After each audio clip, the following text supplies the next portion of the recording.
Y desde el punto de vista del sector cooperativo, doctor Belisario, esa fusión de estos dos proyectos, el trabajo que venía desarrollando la comisión frente a un proyecto, ¿cómo fue ese ensamble para poder asimilar esos dos temas en una sola ley? La situación de crisis del sistema cooperativo de ahorro y crédito era tan grande que la verdad que el movimiento cooperativo no se preocupó demasiado por darle la incorporación a la propuesta de marco conceptual de economía solidaria que hizo el Senado. Es más, cuando revisamos el texto del marco conceptual de la economía solidaria, nos dimos cuenta que ese marco conceptual estaba tomado en buena parte también por todos los principios, valores y fundamentos que tiene el cooperativismo y que estaban consagrados en la Ley 79 de 1988. Luego no había por qué entrar a conflictos ni a pelear ni siquiera conceptualmente con los postulados que también traía ese proyecto del Senado y rápidamente era tal la necesidad que era mejor acelerarlo. Lo que sí más bien nos preocupaba mucho, y ese fue un tema donde el movimiento cooperativo la peleó hasta donde pudo, es de ciertas posiciones del Ministerio y de la Superintendencia Bancaria con respecto al cooperativismo. Primera posición que nosotros nos encontramos: si van a llevar a las cooperativas financieras a la Superintendencia Bancaria o se van a quedar allí porque ya estaban por vía de un decreto anterior, denle el reconocimiento de establecimientos de crédito. Perdimos la pelea. No quisieron en el proyecto de ley 454 reconocer, no obstante estar en la superintendencia bancaria de esas cooperativas, no obstante ser cooperativas que estaban captando ahorro de terceros, no le quisieron reconocer como establecimientos de crédito. El único que se quedó como establecimiento de crédito era la ya Cocentral, que era el organismo financiero de grado superior que no había tenido su tránsito a banco. Fue el único que le quisieron mantener el reconocimiento como establecimiento de crédito, pero al resto no. El tema de la contribución, qué lío tan macho, porque nosotros sabíamos que el Estado no ponía 5 centavos y quería que se ejerciera un control con un instrumento adecuado como sería la superintendencia de la economía solidaria, pero sin plata. Entonces quería que toda la contribución estuviera a cargo de los mismos vigilados. Después de mucha discusión logramos que fuera el 50, pensando que el Estado iba a poner 50, como que nunca puso el 50. Tan nunca puso el 50 que el superintendente con recursos del 50 sostuvo la totalidad de la superintendencia y le sobró recursos, entonces le tocó buscar la modificación de la norma para que quedara el 100% de la contribución a cargo de las entidades.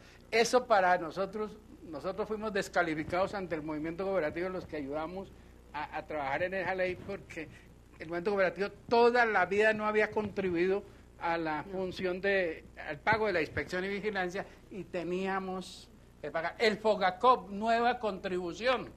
El FOGACOP había que partirla de cero, pero había que establecerla. No había posibilidad de que nos dieran acceso al FOGAFIN, tenía que crearse el FOGACOP, y el FOGACOP tenía que inclusive iniciar unas tarifas que técnicamente tenían que ser muy altas en materia de primas para soportar un riesgo alto, y ni siquiera le daban cabida, sino que la norma dejaba entrever que se iba a hacer la afiliación, pero que eso era una afiliación condicionada, como te afilio pero no te protejo, más o menos, o te protejo si cumples unos ciertos niveles ya de aceptabilidad del riesgo. Mientras tanto te quedas por fuera, pero estás adentro en la medida que te quiero regular para que algún día te pueda proteger.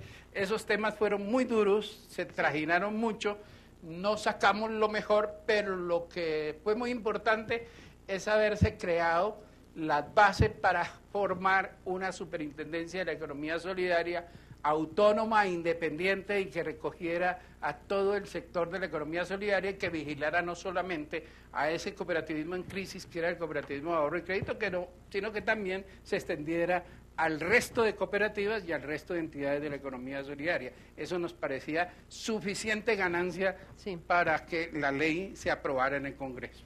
Y de todo este proceso entonces nace la Superintendencia de la Economía Solidaria en esta ley, que el sector cooperativo apoyó desde un comienzo, frente a la alternativa de pasar algunas cooperativas a la vigilancia de la superintendencia bancaria, con la que ya teníamos alguna experiencia, con la situación que estaban viviendo en ese momento, las 58 que estaban pues siendo liquidadas, el sector, y pues el gobierno afortunadamente también estuvo de acuerdo en crear una superintendencia especializada, dándole énfasis al cooperativismo financiero, por supuesto. Esa fue como la salida y la solución que se le dio en el momento. Las autoridades siempre tienden, en el Ministerio de Hacienda, en la misma superintendencia bancaria, tienden a pensar, y con razón, esas cooperativas requieren de una vigilancia especial, rigurosa, en los mismos términos de la superintendencia bancaria. Entonces, la salida fue: crees entonces una superintendencia nueva que tenga una unidad especializada con las mismas facultades del superintendente financiero. Fue la salida, y eso desentrabó, digamos, esas primeras reuniones, porque fueron como unos meses, recuerdo, que estuvimos en todas esas discusiones. Llega entonces, estamos en el 4 de agosto de 1998, se expide la ley 454 de ese año, y el doctor Jorge ya nos va a contar muy rápidamente cómo fue esa primera experiencia, cómo nació, cuántas personas había, cómo empezaron ese proceso de la superintendencia. Porque ya hoy el doctor Valderrama está en las buenas, ¿no? En los gozosos. A él sí le tocó durito. Usted ya tiene presupuesto suficiente, tiene como 1.000 empleados.